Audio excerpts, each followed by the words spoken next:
নমস্কার বন্ধুরা, আমি নীলিমা। সবাই কেমন আছেন? আশা করি ভালো আছেন। আমার আজকের রেসিপি শামুক বড়া বা গুগলির বড়া রেসিপি। পুরো ভিডিওটা সকলে দেখবেন, তাহলেই বুঝতে পারবেন কতটাই সহজ বানানো আর খেতে অসাধারণ হয়। তো চলুন দেখে নেওয়া যাক আমি কিভাবে বানাই আজকের এই রেসিপি। পুরো ভিডিওটা সকলে দেখার অনুরোধ রইল। এখানে আমি আগে থেকে আলু সিদ্ধ করে নিয়েছিলাম।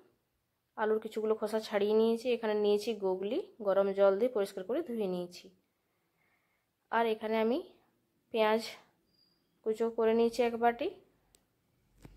আর এর মধ্যে আছে আদা, রসুন আর কাঁচা লঙ্কা একসাথে পেস্ট করা।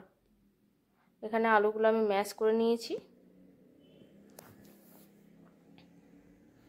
এরপর আমি এর মধ্যে দিয়ে দেবো শামুক বেছে রাখা।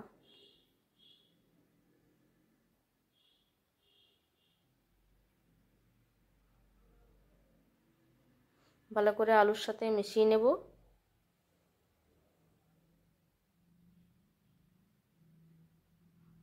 এরপর আমি এর মধ্যে দিয়ে দেবো কুচনো পেঁয়াজ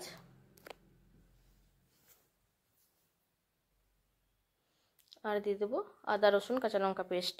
এখানে রসুনটা আপনারা চাইলে নাও দিতে পারেন, তবে রসুন দিলে টেস্টটা বেশি সুন্দর হয়। দিয়ে দেবো লবণ,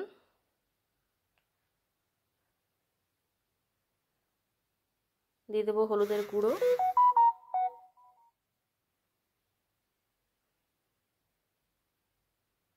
দিয়ে দেবো জিরে গুঁড়ো,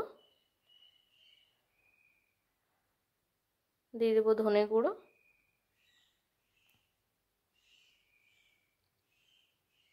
ভালো করে সব কিছু মিশিয়ে নেব আমি।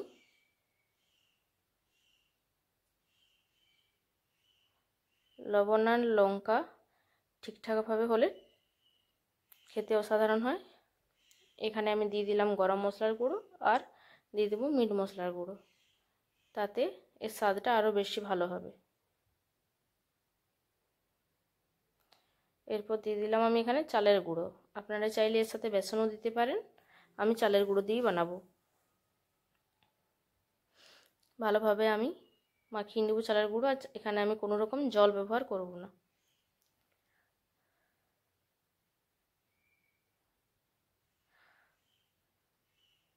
পুরো ভিডিওটা সকলে দেখবেন আর একবার করে এইভাবে বানিয়ে দেখবেন আমার মতো করে,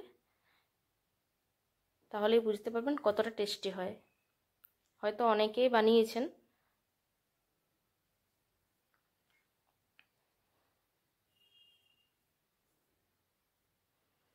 ভালো করে আমি সব কিছু মেখে নিলাম।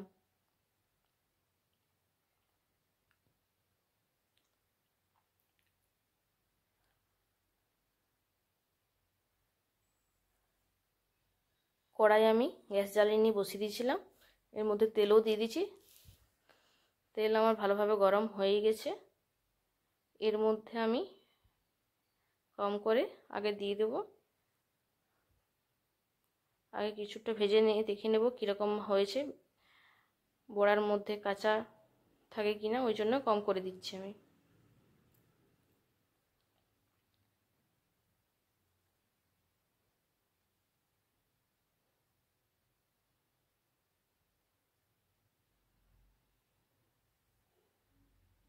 আর আমি এর মধ্যে দেব না। এরপর আমি বড়াগুলো এক পিঠ উল্টে নেব।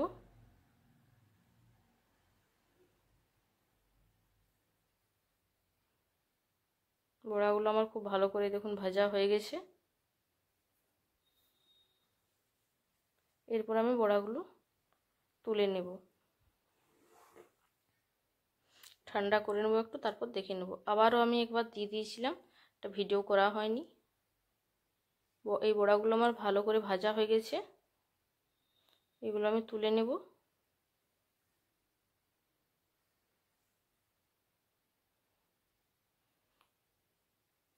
এরপর আমি ওইভাবে আবারও একবার দিয়ে দেবো, বড়াগুলো ছেড়ে দেবো তেলের মধ্যে। গ্যাসের আঁচ আমি মিডিয়ামে রেখে বড়াগুলো ভেজে নেব, তাহলে বড়াগুলো ভালো ভাজা হবে। যেহেতু শামুকটা কাঁচা, ওই জন্যই মিডিয়ামে দিয়ে ভালো করে ভেজে নিতে হবে, তাহলে ভিতরে আর কোনো রকম কাঁচা থাকবে না। উল্টে পাল্টে ভেজে নেব। ভালো করে ভেজে নিয়েছি আমি আবারও। এরপর আমি এগুলো তুলে নেব। সব ভাজা হয়ে গেছে, একটা থালার মধ্যে তুলে নিয়ে দেখাচ্ছি। এই দেখুন বন্ধুরা, আমি একটা প্লেটের মধ্যে তুলে নিয়েছি। তো আজকের রেসিপি কেমন লাগলো অবশ্যই কমেন্টের মাধ্যমে জানাবেন। আর একটা ভেঙে দেখাচ্ছি, দেখুন খুব সুন্দর হয়েছে, খেতেও খুব টেস্টি হয়েছে। অবশ্যই সকলে একবার করে বানিয়ে দেখবেন। সবাই ভালো থাকবেন, সুস্থ থাকবেন। আজকের মতো বাই বন্ধুরা। আর সকলে একটা করে লাইক দিবেন আমার ভিডিওতে।